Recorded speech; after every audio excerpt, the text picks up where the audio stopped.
चलिए देखिए, आज हम लोग इस हाइड्रोलिक्स न्यूमेटिक्स का प्रैक्टिकल सेशन में बात करते हैं एक्सपेरिमेंट नंबर 6 का। ठीक है, तो सबसे पहले स्टेटमेंट को रीड आउट कर लेते हैं, फिर सर्किट के बारे में हम लोग बात करते हैं। राइट, तो यहाँ पे देखिए स्टेटमेंट लिखा हुआ है, double acting cylinder has to move continuously when start button is pressed using 5/2 double solenoid operated bulb. Experiment number जो 5 में हम लोग बात किए थे वो स्टेटमेंट सेम था, सिर्फ उसमें था using 5/2 single solenoid operated bulb. But आज का जो स्टेटमेंट है उसमें हम लोग यूज किए हैं 5/2 डबल सोलेनॉइड ऑपरेटेड बल्ब। मतलब कल का और आज के एक्सपेरिमेंट से हम लोग ये सीखेंगे कि अगर हम लोग एक सिलेंडर को कंटिन्यूअसली चलाते हैं यूजिंग 5/2 सिंगल सोलेनॉइड और 5/2 डबल सोलेनॉइड तो क्या क्या डिफरेंसेस जो होता है वो होता है सर्किट लेवल पे, और क्या क्या मतलब चीजें चेंज होता है। राइट, इस चीज को समझेंगे यहाँ पे। तो सबसे पहले यहाँ पे लिख दिए स्टेटमेंट को पढ़ करके कि क्या क्या कंपोनेंट है। Required component double acting cylinder और एक 5/2 double solenoid operated valve, stop button, एक स्टार्ट बटन, यहाँ पे इसको लिख दिए। इसके बाद यहाँ पे डबल एक्टिंग सिलेंडर को हम लोग कनेक्ट किए 5/2 डबल सोलेनॉइड ऑपरेटेड वाल्व से। ये दो इसका सोलेनॉइड है जिसका नाम है बाई और बाई 1। यहाँ पे प्रेशर एग्जॉस्ट आर और एस और ए और बी आपका एक्चुएशन जो कनेक्टेड है आपका सिलेंडर का मतलब सिलेंडर का पोर्ट से। ये आप हम लोग का दो सेंसर्स है S1 एंड S2, सेम कल ही के जैसा। ये आपका कैपेसिटिव सेंसर है और ये आपका ऑप्टिकल सेंसर है। ठीक है, इसके बाद यहाँ पे आकर के देखिए इस सर्किट में, देखिए इधर में, तो इस सर्किट को सबसे पहले समझते हैं। एक आपका स्टॉप बटन है जो एक रिले से कनेक्टेड है K1 से, है ना, और एक आपका स्टार्ट बटन है जो एक रिले से कनेक्टेड है K2 से। इसके बाद यहाँ पे देखिए क्या है, एक दो सेंसर्स हैं, एक S1 जो K3 से कनेक्टेड है और एक S2 जो K4 से कनेक्टेड है। मतलब ये सब डायरेक्टली अभी आपका कनेक्टेड है। स्टार्टिंग से देखिएगा इस हार्डवेयर को, तो इस हार्डवेयर से आपको पता चलेगा कि S1 जो सेंसर है आपका इस पिस्टन रॉड को स्टार्टिंग से सेंस कर रहा है, जिसकी वजह से ये जो सेंसर है आपका ऑन है स्टार्टिंग से। इसकी वजह से ये K3 क्या है, ऑन है। जब K3 ऑन है तो K3 का जो कॉन्टेक्ट जहां पे है सर्किट में, यहाँ पे NC है, सिर्फ NC है, बट ए बाई ऑन नहीं होगा। रीजन, क्योंकि K3 को पावर सप्लाई मिल रहा है K6 और K6 कहां पे, यहाँ पे K6 और K5 दोनों पैरेलल है। इसको कहां से पावर सप्लाई मिल रहा है, K1 एंड K2 से, जबकि K2 अभी ऑन नहीं हुआ है। अब हम लोग को यही करना है, हम लोग को स्टार्ट बटन प्रेस करके इसको कंटिन्यूअसली चलाना है। तो कंटिन्यूअसली चलने के लिए होना क्या चाहिए, सबसे पहले तो स्टार्ट बटन को प्रेस करें तो फॉरवर्ड जाना चाहिए और फिर से बैकवर्ड आना चाहिए, और बैकवर्ड आकर के इस प्रोसेस को वो रिपीट करेगा। अब कैसे, तो ध्यान से देखें। जैसे ही स्टार्ट बटन को प्रेस करते हैं एक K2 ऑन होगा, K1 तो आपका देखिए ऑफ है ही, K1 ऑफ है तो देखिए K1 का NC, इसलिए K1 के बारे में नहीं सोचना। स्टार्ट बटन को प्रेस किए K2 ऑन हुआ, K2 ऑन होते ही यहाँ पे देखिए ANC होगा, K5 K6 को पावर सप्लाई जाएगा क्योंकि दोनों पैरेलल में कनेक्टेड है। K5 का एक एनो इस K2 के पैरेलल यूज किए, क्यों, क्योंकि जब स्टार्ट बटन को छोड़ेंगे तो ये K2 ऑफ होगा, तो क्या होगा, जब ये ऑफ होगा तो ये तब भी इसको पैरेलल पावर सप्लाई देता रहेगा छोड़ने के बाद भी।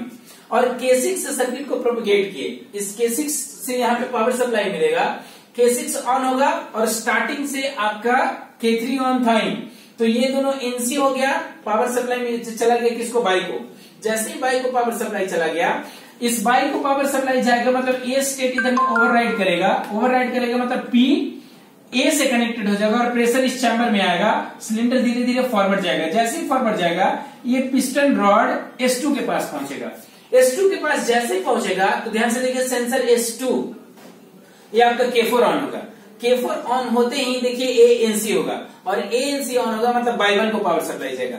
बाई 1 को पावर सप्लाई जाएगा मतलब इसको जाएगा, इसको पावर सप्लाई जाएगा, कहने का मतलब इस पे पावर सप्लाई नहीं है, तो नहीं है तो फिर से बैक, मतलब जब जैसे बाई 1 पे पावर सप्लाई आएगा, कहने का मतलब क्या होगा, P gets connected to B, मतलब चेंबर जो प्रेशर होगा इस अपोजिट चेंबर में आएगा।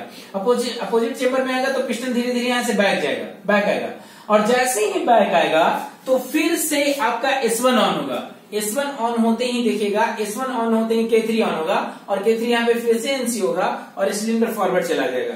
फॉरवर्ड बैकवर्ड ये स्टेप यहाँ से रिपीट करता रहेगा, और जो चीज हम लोग यहाँ पे सर्किट में देखें उसी को हम लोग उधर में किट पे देखते हैं। ठीक है, धन्यवाद। ओके, चलिए एक्सपेरिमेंट नंबर का आज हम लोग इस शीट पे प्रैक्टिकल करते हैं, ठीक है ना। तो सबसे पहले जो जो स्टेटमेंट में बोला था उस कंपोनेंट को हम लोग अलग कर लिए। यहाँ पे एक double acting cylinder 5/2 double solenoid operated bulb और हमारा दो सेंसर, कैपेसिटिव सेंसर और ऑप्टिकल सेंसर। अब इसको यूज करके हम लोग यहाँ पे मतलब सर्किट बनाना है। तो सबसे पहले इसका हम क्या करेंगे कि न्यूमेटिक सर्किट है वो बना लेंगे, जो मतलब बहुत ही सिंपल है। यहाँ से सबसे पहले एक मेन से प्रेशर लेकर के हम लोग सोलेनॉइड बल्ब पे दे देंगे और सोलेनॉइड बल्ब पे से दो आउटपुट निकलेगा यहाँ से, ठीक है ना। यहाँ से दो आउटपुट निकलेगा, इसको हम लोग यहाँ से सिलेंडर का एक फॉरवर्ड और ऐसे कर करके बैकवर्ड में दे देंगे, ठीक है। अब इसको यहाँ से ऑन करेंगे और यहाँ पे चेक करके देख लेंगे, ठीक है। अभी ये सर्किट आपका ओके। इसके बाद हम लोग क्या करेंगे, इलेक्ट्रिकल सर्किट बनाएंगे। तो सबसे पहला काम जो हम लोग करेंगे, यहाँ से एक स्टॉप बटन का कनेक्शन करेंगे। इसको स्टॉप मानते हैं, इसको स्टार्ट मानते हैं, ठीक है। तो इस स्टॉप बटन का कनेक्शन हम लोग यहाँ से ऐसे करके इस स्टॉप को दे देते हैं पहला, और दूसरा इस स्टार्ट बटन का कनेक्शन करेंगे। तो इस बटन से लेकर के स्टार्ट बटन का कनेक्शन हम लोग यहाँ पे करके इसमें दे देते हैं, ठीक है। स्टॉप स्टार्ट हो गया। दो सेंसर्स हैं। अब इस सेंसर के लिए क्या करेंगे, तो एक बड़ा सा लंबा सा वायर ले लेंगे यहाँ पे ऐसे, और एक कहां से, मेन से पावर सप्लाई चाहिए। तो यहां से आकर के एक मेन से पावर सप्लाई ले लेते हैं। कहने का मतलब कि ऊपर से हम लोग यहाँ पे ऐसे करके एक पावर सप्लाई ले लेते हैं, और एक इसी को ग्राउंड भी चाहिए। तो यहाँ पे आकर के इसके बगल से, यहां से इससे ग्राउंड ले लेते हैं और इसको हम लोग दे दिए, ठीक है। अब क्या करेंगे, इसी पावर मतलब 24 वोल्ट को यहां पे आकर के इस सेंसर को दे देते हैं और इससे जस्ट प्रोपगेट कर देते हैं, ठीक है। ग्राउंड करना है तो इसको भी ग्राउंड कर देते हैं, यहीं से आकर के इसको भी ऐसे करके ग्राउंड कर देते हैं। यहाँ पे दोनों सेंसर का भी कनेक्शन हो गया। अब इसके बाद क्या करना है, मेरे को आउटपुट चाहिए। आउटपुट के लिए दोनों सेंसर का आउटपुट के लिए हम क्या करते हैं, दोनों लंबा सा वायर लिए, और ये है मेरा S1। तो इस S1 का आउटपुट कहां पे जा रहा है, डायरेक्टली K3 में। तो यहाँ पे आकर के इसको K3 में पावर सप्लाई दे दिए, ठीक है। और उसके बाद इस S2, इस सेंसर का जो आउटपुट होगा ये कहां पे जा रहा है, तो ये जा रहा है K4 में। तो यहाँ पे देखिए K4 में दे दिए। यहाँ पे आकर के आपका सेंसर का कनेक्शन हो गया। अब इसके बाद क्या करना है आगे, तो मेन से मतलब एक NC चाहिए, किसका, K1 का।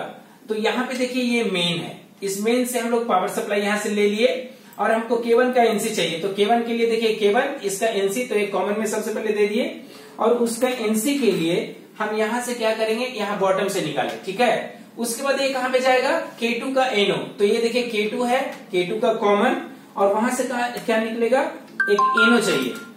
एक NO के लिए यहाँ पे आकर के ऐसे करके NO ले लेंगे, और इस NO से वो जो पावर सप्लाई जाएगा वो किसको जाएगा, K5 को जाएगा। तो K4 K5 को यहाँ पे पावर सप्लाई दे दिए। अब क्या करना है, हमको इसको होल्ड करना है। तो K5 और K6 इसके पैरेलल है, एक ही के है। मतलब कि यहीं से अगर इसका कनेक्शन ऐसे करके और K6 को भी पावर सप्लाई दे दें तो कोई दिक्कत नहीं है। अब क्या करना है, इसको होल्ड करना है। तो किसको होल्ड करना है, K5 और K6 को।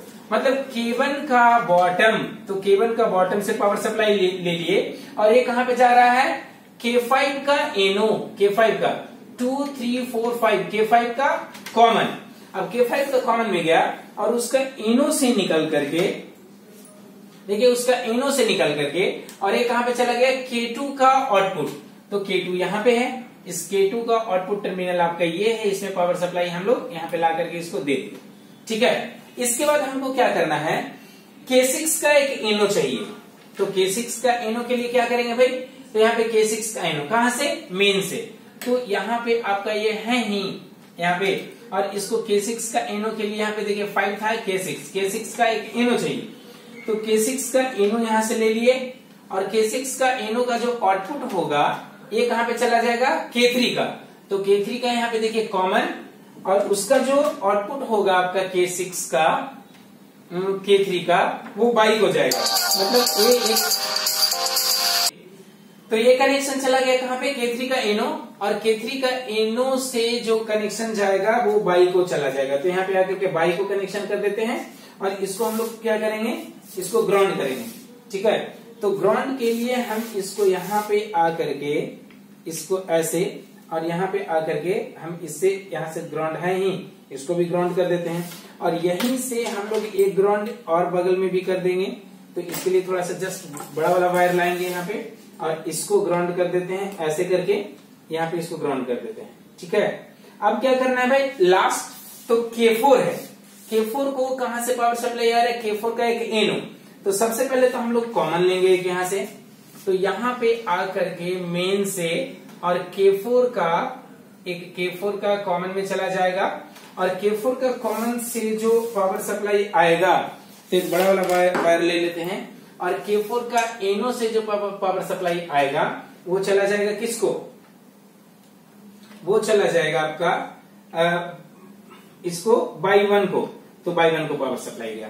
अब इसके बाद क्या हुआ, सर्किट जब हो गया तो इसका कनेक्शन करेंगे हम लोग यहाँ पे ऐसे करके। ठीक है, और इसको करने के बाद हम क्या करेंगे कि सबसे पहले आकर के अब इसको चेक कर लेते हैं। ठीक है, ऑन है, और स्विच को ऑन कर दीजिए। उसके बाद अब देखिए इसको चलाते हैं, तो जैसे ही प्रेस करते हैं देखिए सिलेंडर आपको कंटिन्यूअसली चल रहा है। ठीक है, तो ये जो आज का प्रैक्टिकल हुआ, यहाँ पे डबल एक्टिंग सिलेंडर को हम लोग चलाए, ये डबल एक्टिंग सिलेंडर हुआ using 5/2 double solenoid operated bulb. ठीक है, अब इसको